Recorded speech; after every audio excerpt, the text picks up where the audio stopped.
देखिए, इसके बारे में तो बात आप तो जानते हैं ना कि हम विशेष राज्य के दर्जा के लिए कितना बड़ा अभियान चला है।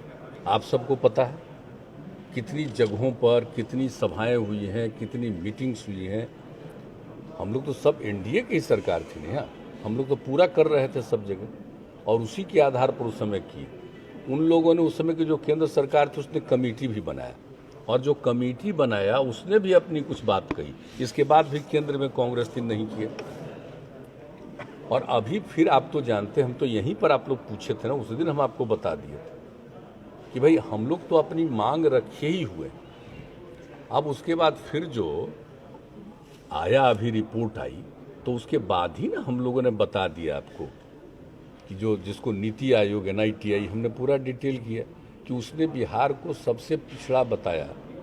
तो हम लोगों ने तो भी बताया कि भाई सोच लीजिए कि बिहार के लिए हम लोग जब से मौका मिला है 2005 में नवंबर में, तब से हम लोगों ने कितना मेहनत किया और कहां से कहां बिहार को पहुंचा है, लेकिन फिर भी बिहार पीछे जरूर है। अब उसका कारण क्या है? हमारी आबादी बहुत ज़्यादा है, हमारा क्षेत्रफल कम है, लेकिन आबादी बहुत ज़्यादा है। 1 स्क्वायर किलोमीटर पर जितनी आबादी बिहार में है उतनी आबादी इस देश में कहीं नहीं है, और शायद ही दुनिया में भी नहीं। तो वैसी स्थिति में जितना भी हम लोग काम करते हैं, एरिया लिमिट है, आबादी ज़्यादा है, तो वैसी ही स्थिति में कितना भी हम लोग काम कर रहे हैं तो भी अभी विकास का दर बढ़ा है। प्रति व्यक्ति विकास का दर भी कितना बढ़ा है, आय कितनी बढ़ी है, ये शुरू से ना आ रहा, 2009 से ही रिपोर्ट आ रहा है।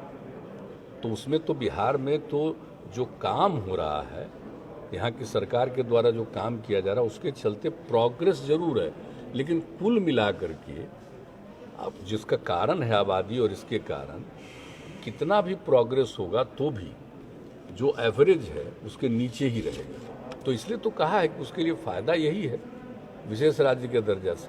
क्या होता है विशेष राज्य के दर्जा में कि भाई केंद्र की तरफ से 90-10, यानी भी 60-40, कहीं कहीं 50-50, तो 90-10 रहेगा। तो वैसी स्थिति में राज्य सरकार का जो पैसा है वो और विकास के काम में लगेगा और केंद्र का भी लगेगा। तो कुल मिलाकर के बहुत तेजी से ये जो आज जो है उससे आगे बढ़ेगा। तो जैसे ही फिर इलेक्शन आ गया उसका नीति आयोग का, तो हम लोगों ने नीति आयोग को ही राज्य सरकार की तरफ से चिट्ठी गई है कि भाई आप ये कह रहे हैं जबकि इतना काम किया गया है और तब ये स्थिति है, तो ये सोचना तो आप ही का काम है। तो हम पहले ही बता चुके हैं, लेकिन कौन क्या बोलते हैं उससे क्या मतलब है भाई। जो बात आ गई तो उसके बारे में कहना हम लोगों का कर्तव्य है, दायित्व है, लेकिन इन सब चीज़ों के बावजूद काम कितना करते रहते हैं बताइए ना। हम लोग सब मिलकर के काम करते हैं, कहीं काम में किसी प्रकार का है हर क्षेत्र में बताइए। जब हम लोगों को मौका मिला तो क्या स्थिति थी साहब? रोड की क्या स्थिति थी बोलिए, शिक्षा की क्या स्थिति थी, स्वास्थ्य की क्या स्थिति थी, लॉ एंड ऑर्डर की क्या स्थिति थी, और आज जरा सा देख लीजिए कितना ज़्यादा महिलाओं की क्या स्थिति थी, गरीब परिवार के लोगों की क्या स्थिति, आज कितना आगे बढ़ा। तो हम लोग तो भाई काम कर ही रहे हैं। और देखिए जो आबादी हम लोगों की बढ़ी हुई है तो प्रजनन दर भी हम लोग घटा रहे हैं। महिलाओं के शिक्षा का जोर इसलिए दिए हिसाब, उसी से प्रजनन दर घटेगा। जब हम लोगों की सरकार बनी तो 4.3 था, अब घट के 3 पर हम लोग पहुंचा दिए।